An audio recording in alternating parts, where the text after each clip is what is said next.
Всем доброго времени суток! Вы на канале Knit Solo, это канал о вязании, и меня зовут Валентина. Сегодня я вам покажу, каким образом вяжу вот такой узор. Раньше я вам показывала, как его вязать поворотными рядами. Мне задали вопросы, как он вяжется по кругу. Сейчас у меня в работе шапочка, которую я вяжу без шва, то есть по кругу. И здесь в этой шапочке я задействовала данный узор. Я оставлю ссылку на видео, где я показывала, как этот узор вяжется поворотными рядами. А сейчас давайте я напомню. Раппорт данного узора состоит из 4 петель по горизонтали и 8 рядов по вертикали. Если мы этот узор будем вязать по кругу, то в узоре будут только лицевые петли и петли, которые снимаются на правую спицу, не провязанными, при этом рабочая нить держится за работой. И все. Итак, давайте начнем вязать этот узор. Вяжем первый ряд узора. 3 лицевые петли, 4 петля снимается на правую спицу не провязана, и рабочая нить идет за работой. Это весь раппорт. И дальше повторяем. 3 лицевые петли, 4 петля снимается, рабочая нить идет за работой. 3 лицевые петли, 4 петля снимается на правую спицу, рабочая нить идет за работой. 3 лицевые петли, 4 петля снимается на правую спицу не провязанной, рабочая нить идет за работой.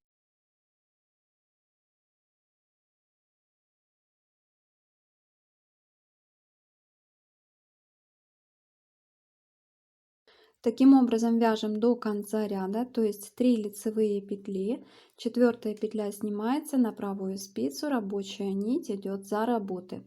И таким же образом, то есть 3 лицевые петли, 4 петля снимается не провязанной, мы вяжем еще кроме вот этого ряда 3 следующих ряда. В общей сложности мы должны провязать таким образом 4 ряда. Вяжем 4 ряда, 3 лицевые петли, 4 петля снимается, рабочая нить идет за работой. Итак, 4 ряда у меня провязано, это ровно половина раппорта. Вот здесь у меня находились петли, которые я снимала не провязанными на правую спицу. В 5 ряду я узор немного смещу в сторону. И посмотрите, вот здесь вот эта петля снималась не провязанная на правую спицу. И в 5 ряду эта петля, то есть снятая не провязанная, будет находиться вот здесь. Если смотреть на вот этот участок, на этот раппорт, то снимать не провязанной петлю на правую спицу мы будем вот эту. То есть та петля, которая находится ровно посередине между петлями, которые снимались в предыдущем ряду, в 4. Итак, давайте посмотрим, как это будет выглядеть. Я сейчас вяжу в начале ряда 1 лицевую петлю, и следующая петля снимается не провязанная на правую спицу, рабочая нить идет за работой, как и прежде, когда мы снимаем петлю на правую спицу. И дальше вяжу 3 лицевые петли, следующая петля снимается на правую спицу не провязанная, рабочая нить идет за работой. Опять 3 лицевые петли,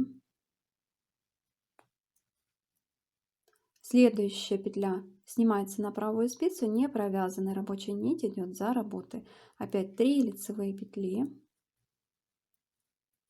следующая петля снимается не провязанной, рабочая нить идет за работой. И таким образом я буду продолжать вязать до конца этого 5 ряда. И после 5 ряда таким же образом я провяжу еще 3 ряда, то есть 6, 7 и 8. Итак, я провязала с 5 по 8 ряд. И этим завершила вязать раппорт в высоту полностью. Если мы посмотрим сейчас на полотно, то увидим галочки, расположенные по диагонали. И вот последние 2 галочки это и есть один раппорт в высоту. Вот раз, два, раз, два, раз, два. Дальше я буду повторять этот узор, повторять эти 8 рядов с 1 по 8 ряд до достижения нужной высоты шапочки. Чуть раньше я вам показывала, как этот узор вяжется поворотными рядами. Ссылку на это видео я оставлю внизу в инфобоксе. А на этом у меня все. Я вам желаю всем всего хорошего.